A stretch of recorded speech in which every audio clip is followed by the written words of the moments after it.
Nick Ferrari likes to make himself the centre of attention. And it seems especially if that means derailing conversations about racism. This was the LBC host speaking to academic and political commentator Mike Bancole. The main issue here is that racism in all guises is deeply harmful. Is it offensive to ask where are you from? Should I have been offended since about the age of 12? I think it is offensive. I think Why? often what happens... I've got a very I've got a very strange last name to British people. So they're going to say, where am I from? Well, Nick, the people of colour, the reason why they ask where they're from is because often it's a question... No, I'm not... Well, I am of colour, of course, because I'm white. White is a colour. But why the problem? I've never felt that aggressive in any way, shape or form. I can only speak from the perspective of as a person of colour, Nick. The reason why that's offensive... What am I then if I'm white? Am I not a person of colour if I'm white? The person of colour is often used to refer to racial minorities. So what am I? And you know that. You're a white man, Nick. So I'm not a colour? You wouldn't be called a person of colour. Okay. What is white then? What is white? I thought we referred to the... I thought we spoke to it as these ethnic minorities. In Britain, right, so people of colour is a term usually used in America, but in Britain, when that term is used to refer to racial minorities. Right, why didn't we just say that? You would not be called a person of colour. Right, but you are a white man. You are not a person of colour. So white isn't a colour for you, Michael? I didn't say white's not a colour, Nick. But why don't you just say racial minorities? I don't understand why you don't use that expression. People of colour is also a word that's... All right, well, let's not get too hung up on that. Something like a tangential point, Nick. The real point here, we're talking about microaggressions, not about whether people of colour refer to white people or racial minorities. This is completely tangential. It's important to the show to discuss, actually. How widespread is this? The man is a child, a small, precocious child who's been given a radio show. It's so painful to listen to. Of course, the topic being discussed was microaggressions against ethnic minorities, and the guest discussed how people of colour are often grilled on where they are from, even when they themselves are from Britain. Instead of taking that issue seriously, Nick Ferrari made the bizarre point that he, as a white man, is a person of colour. His incredibly witty argument was that white is a colour and that therefore he is a POC. Lord, give me strength. Of course, Nick Ferrari is no stranger to microaggressions against black people, or should I say, macroaggressions. This was an exchange he had with Afua Hirsch in 2018.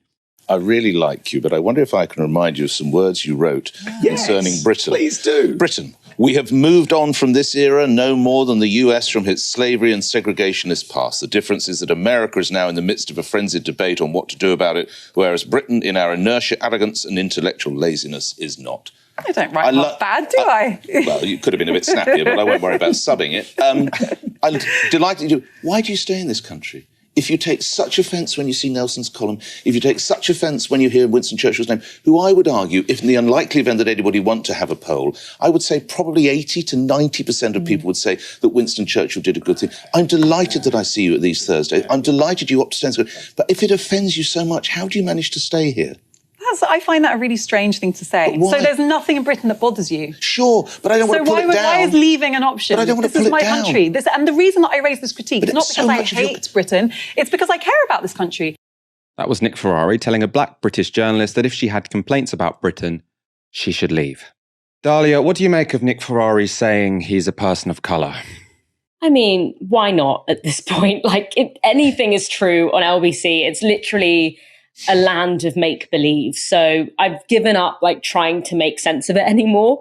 But this is a really common tactic that anyone who is from the left or anyone from a marginalized identity that goes on particularly radio encounters, which is these very right-wing sort of shock jocks who, when they find themselves cornered in these kinds of conversations, they just waste time by lowering the tone, by dragging their guests into nonsense, into what ifs and what abouts, that in order to essentially just turn the entire conversation into a farce. Because let's not forget, LBC isn't just Nick Ferrari. It's an institution that is heavily curated and heavily designed in order to do a particular thing. And that particular thing is to embed within the public consciousness a particular set of starting points from which everyone else is then forced essentially to depart from. And one of those starting points is that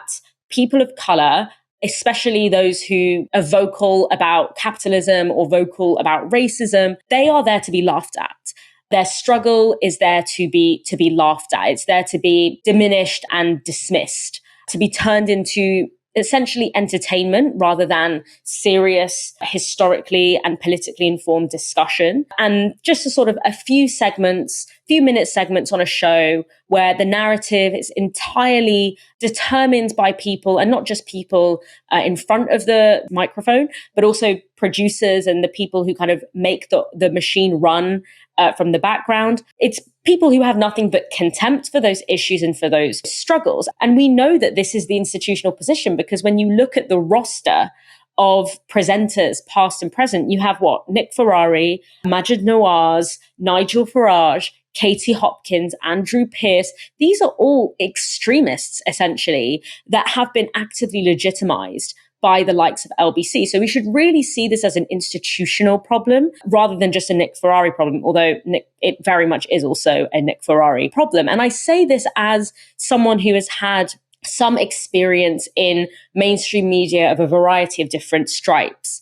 And I often say that corporate radio is reliably one of the most hostile media spaces that I enter as a woman of color who is also very avidly anti-capitalist. Whether it's like talk radio or LBC, I find often that the parameters of the debate on corporate radio, so LBC, talk radio, these kinds of outlets, tend to be significantly to the right, even of TV media. But radio is also a very ubiquitous form of media, even though most of us, particularly younger people, we wouldn't necessarily say that we listen to the radio. So it can seem like quite an insignificant media form.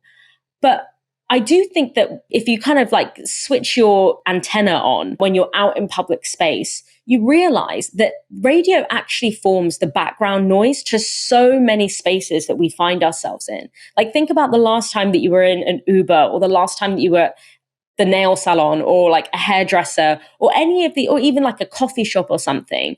Most likely you'll have LBC or one of these radio shows playing in the background. And so in this really ubiquitous way, radio is actually quite central to how the norms of political conversation in this country are shaped, even though very few of us consensually listen to it. And so for me, seeing that clip is just a reminder of the tenor and the terms with which people of color, particularly people of color who are against the grain in any minor way, the terms of the debate that they have to engage in, which is essentially set up in order to humiliate and to demean them and to drag them into conversations that are frankly beneath them. This is the media landscape that we exist in. And I think for many of us who do this kind of work, we are still trying to figure out the formula and the way of engaging with this that actually allows us to retain some kind of control and dignity in these conversations that are set up to strip us specifically of those things.